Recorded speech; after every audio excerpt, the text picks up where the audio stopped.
All right, y'all, we're back. It's the Fantasy Preview Show for the forwards, Rick Kamla and Dennis Scott on NBA.com and NBA TV. These next five guys, the top five legends, the top five small forwards, basically a who's who in fantasy basketball. And we start at 5 with Gerald Wallace, a.k.a. Crash. Now, this guy's injury prone, but the thing is, he's always been a defensive guy, you know, the 2 blocks, the 2 steals. But last year, 48% from the field, 80% from the line, and actually hit half a 3, making him an unbelievable 8-cat player. No question about it. I call him Crash and Burn, a.k.a. Mr. Energy. When he steps on the court, you know he's going to take the ball to the basket. He's going to play defense on the best opposing offensive player.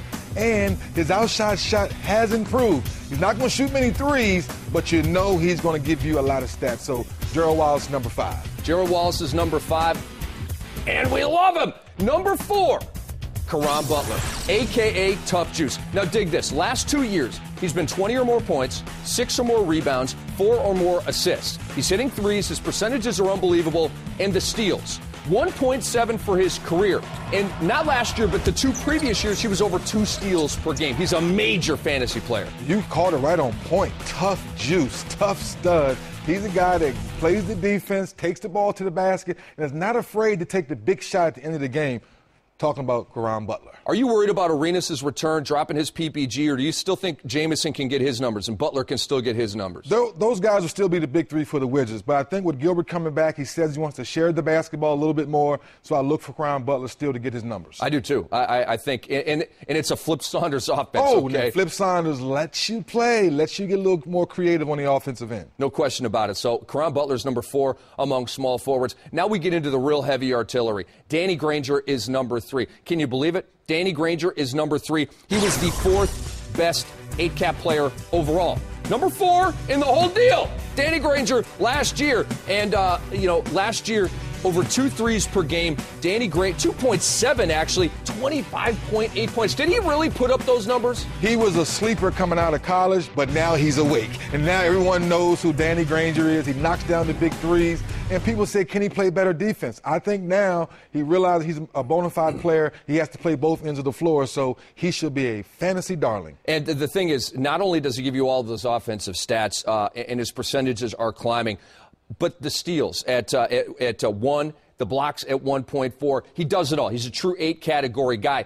But there are 2 better small forwards, if you can possibly believe this. Number 2, one of my favorite players in the game, Kevin Durant, a.k.a. KD, a.k.a., as Smitty says, Baby Ice. Baby Ice, a.k.a. let me stroke it, let me take it to the hoop, let me get buckets. And that's basically what KD does. And now, getting into his 2nd and 3rd year, he's playing better defense. You know he can knock down a 3. Can you say all-star? Can you say a fantasy? He's got to be on the all-star team, right? How can they keep him? I think he's just going to bum rush his way to the all-star team, regardless of the record for OKC. He's going to kick in the door. He's going to make basketball world put me in the all-star team because I deserve it. And his arrow is, it's not like this, y'all. It's like that. It's going straight up. We're all in love with Kevin Durant as a fantasy player and in reality. And by the way, he's got a new nickname. I learned this over the summer on his Twitter page, Durantula.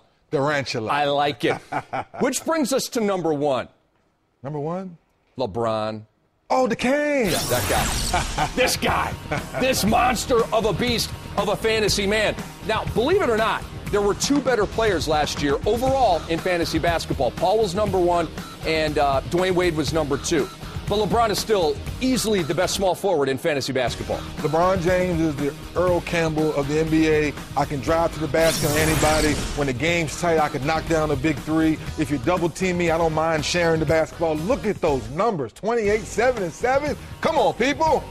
And the thing is, he adds to those numbers 1.1 blocks, 1.6 threes, shot 49% from the field, and got his free throw shooting up to a respectable 78%. I mean, it's not like 71, 72 where you can hate on his free throw shooting anymore. You cannot hate on the numbers are up, but now you have to make them in the finals, though, LeBron. So if you can make them in the finals, then you're really topping it off the hat. And obviously, fantasy owners, they're just worried about the 1 through 82. They're just worried about the regular. But, of course, LeBron, all he's worried about is winning that ring. So there it is. Those are the best small forwards in fantasy basketball. And when we come back, we talk about the power forwards, and we get it on. We're still talking about rookies. We're still talking sleepers. We're still talking players who may be underperforming. But we are back to talk about power forwards. Elton Brand in the top 10 power forwards. I'll explain in a moment.